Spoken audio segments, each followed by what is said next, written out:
नमस्कार मित्रांनो, सगळ्यांचे स्वागत माझ्या कॉमन मॅन या युट्यूब चॅनलवर.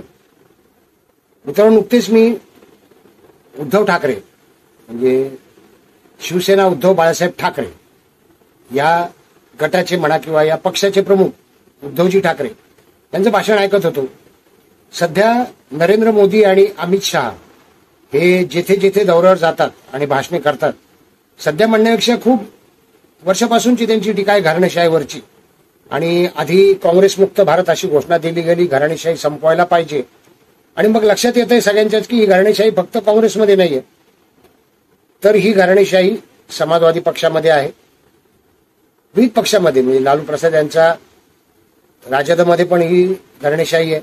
आणि महाराष्ट्रात काय, एकूण देशभरातच काय, हे स्वाभाविक आहे की काही थोर राजकीय नेते होऊन गेले, त्यांनी खरोखर सामाजिक कार्य केली, ते राजकीय पक्षाचे प्रमुख होते.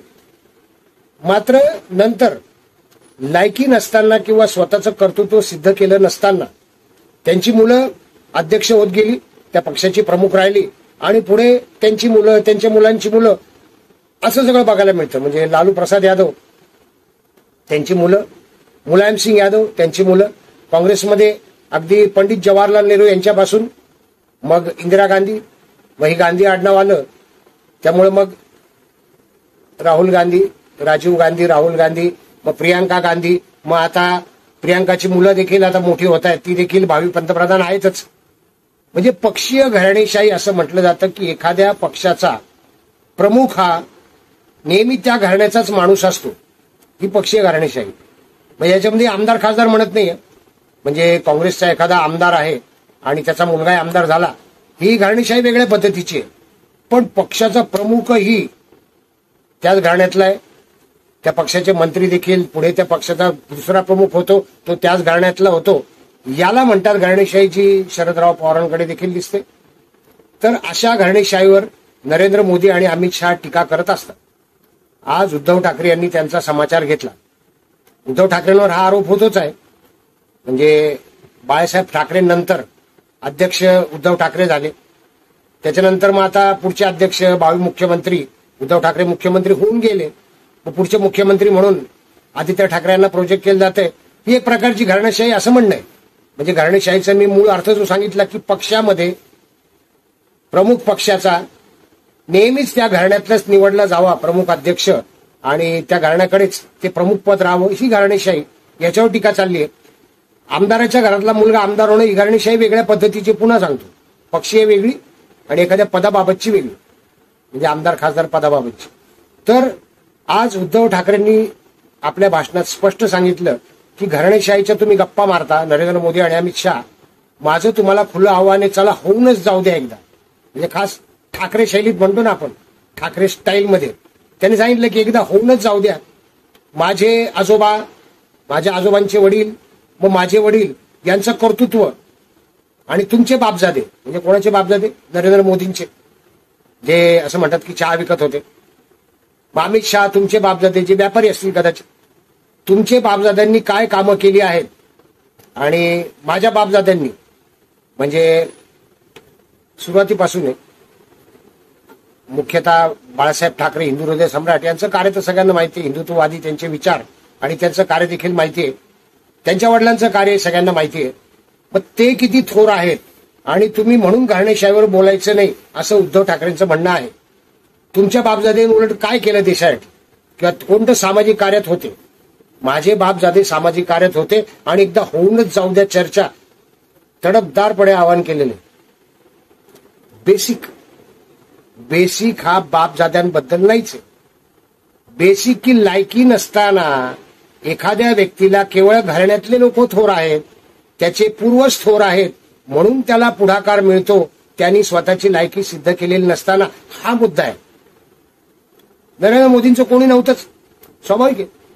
त्यांचे वडील चहा विकत असतील, पण त्यांनी नंतर संघामध्ये जाऊन संघाच्या संस्कारामधून देशप्रेम शिकले आणि देशप्रेमातून त्यांनी अनेक वर्षे संघाचं काम केलं. प्रचारक पद, समाजसेवाचे संघाचं काम, प्रचारक पदाची फार कठीण पथ्य असतात, गावोगावी फिरावं लागतं, कुठलंही साधन नसतं, अनेकदा जेवणाची देखील सोय नसते, अनेकदा पायात चपला नसतात, उन्हात अनात पावसात खिशात पैसे नसताना प्रचारकाला फिरावं लागतं, असं सगळं फिरून भारत देश बघितलेला आहे. आणि त्यानंतर ते अपघाताने म्हणूयात आपण राजकारणात आले. अटल बिहारी वाजपेयी यांनी त्यांना राजकारणात आणलं असंही म्हणता येईल. अपघाताने आलेत ते, आणि त्यानंतर मग त्यांनी स्वतःचं कर्तृत्व सिद्ध केलं. अमित शहा देखील RSS पासून आधी विद्यार्थी संघटनाचं काम करून, ABVPचं काम करून नरेंद्र मोदींच्या सहवासात आले. ते पण संघाचे स्वयंसेवक, आणि ते देखील आता सिद्ध केले त्यांनी. त्यामुळे उद्धव ठाकरेंनी हे जे चॅलेंज दिलेलं आहे ते कसं काय स्वीकारावं, मला प्रश्न पडलाय. नरेंद्र मोदी स्वीकारतील का, ती चर्चा करतील का? कारण बेसच गंडलेला आहे चर्चेचा, की व्यक्तीचं स्वतःचं काय आहे ते त्यांनी सिद्ध करायचंय. वाडवडिलांचं कोणी सांगेल. आणि तुम्हाला माहिती आहे रामदास स्वामींचा शोकेस, सांगे वडिलांची कीर्ती तो एक शहाणा, सांगे वडिलांची कीर्ती. तर वाडवडिलांचं प्रॉब्लेमच नाहीये. प्रबोधनकार ठाकरे, हिंदू हृदय सम्राट बाळासाहेब ठाकरे यांच्याबद्दल प्रॉब्लेम नाहीच आहे. तुमच्याबद्दलही नसावा असं मी म्हणेन, कारण तुम्ही आता अतिशय जोमाने कामाला लागलेले आहात. तुमची विचारधारा वेगळी, तुम्ही स्पष्ट केलंय. तुमची विचारधारा जी हिंदुत्वाची होती, तुमची वाडवडिलांची तुम्ही सोडलेली आहे. म्हणजे प्रबोधनकारांची विचारधारा, समाजवादी विचारधारा तुम्ही आता घेतली आहे. आपल्या वडिलांची जी आहे हिंदू हृदय सम्राट बाळासाहेब ठाकरे यांची विचारधारा सोडली आहे तुम्ही. तुम्ही काँग्रेस सोबत आहात, राष्ट्रवादी काँग्रेस जो शरद पवारांचा आहे त्यांच्यासोबत आहात, आणि आता मुस्लिम संघटनांसोबत देखील आहात. मुस्लिम कार्यकर्ते देखील तुमचे आहेत. विचारधारा आहे तुमची, तुम्ही सिद्ध करताय हे नक्की.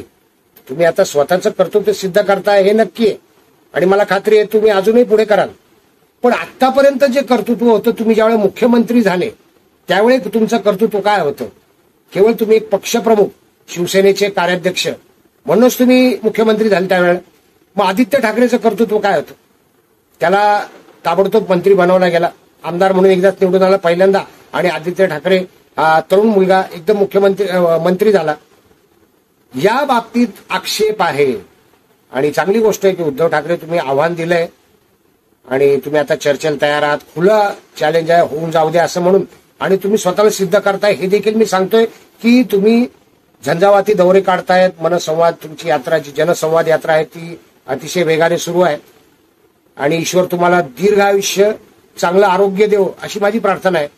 याचं कारण तुमच्यावर सगळ्यात मोठा दोष होता की तुम्ही घरकोंबडे आहात, तुम्ही आळशी आहात, तुम्ही अजिबात मंत्रालयात एकदाही गेले नाही, तुम्ही घरी बसून फेसबुकवरून कारभार केला.